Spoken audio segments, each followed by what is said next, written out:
before the president's words. Here he is now. President Trump said that North Korea's threats against the United States, if they continue, will be met with fire and fury like the world has never seen before. Is this part of a diplomatic strategy, or did you find those remarks to be accurate?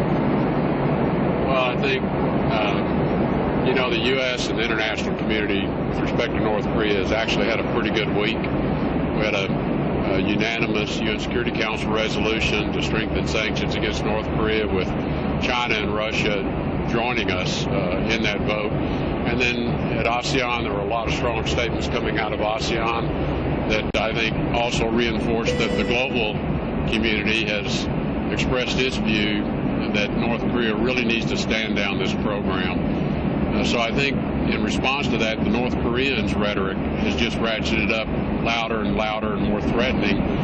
So I think what the president was doing is sending a strong message to North Korea in language that Kim Jong-un would understand, because he doesn't seem to understand diplomatic language. And I think the president just wanted to be clear to the North Korean regime that the U.S., unquestionable ability to defend itself, will defend itself and its allies. And I think it was important that he deliver that message to avoid any miscalculation on their part. Well, one of North Korea's responses was to say it's going to direct missiles at Guam. That's exactly where you are headed right now. Did you consider rerouting? Well, look, the North Korean missile capability can point in many directions. So Guam is not the only place that could be under threat. No, I never considered rerouting the trip back, and I do not believe that there is any imminent threat in my own view. Do you think there's a longer-term threat specifically about Guam, but against the region in general?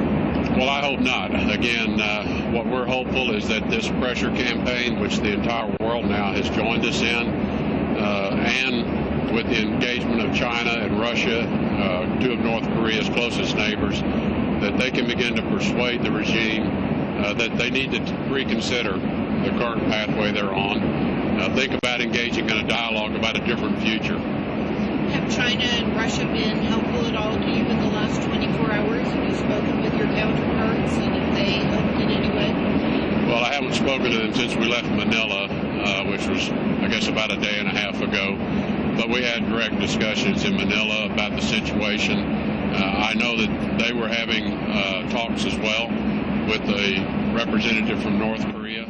I think that is evidence that they have very good, open channels of communication to be able to talk to the regime in North Korea. And we hope that they will be encouraging them to stand down their program, to abide by the UN Security Council resolutions, which both China and Russia have voted for in the past.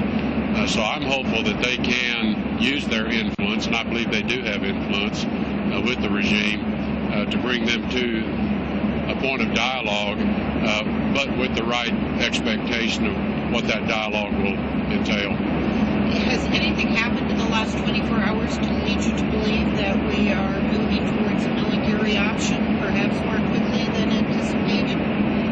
Nothing that I have seen and nothing that I know of would indicate that the situation has dramatically changed in the last 24 hours. Do you have any immediate diplomatic plans to de-escalate the situation that could have an impact within days instead of months or years? Well, we have a very active, ongoing diplomatic effort, most of which is behind the scenes, because that's where diplomacy is most effective.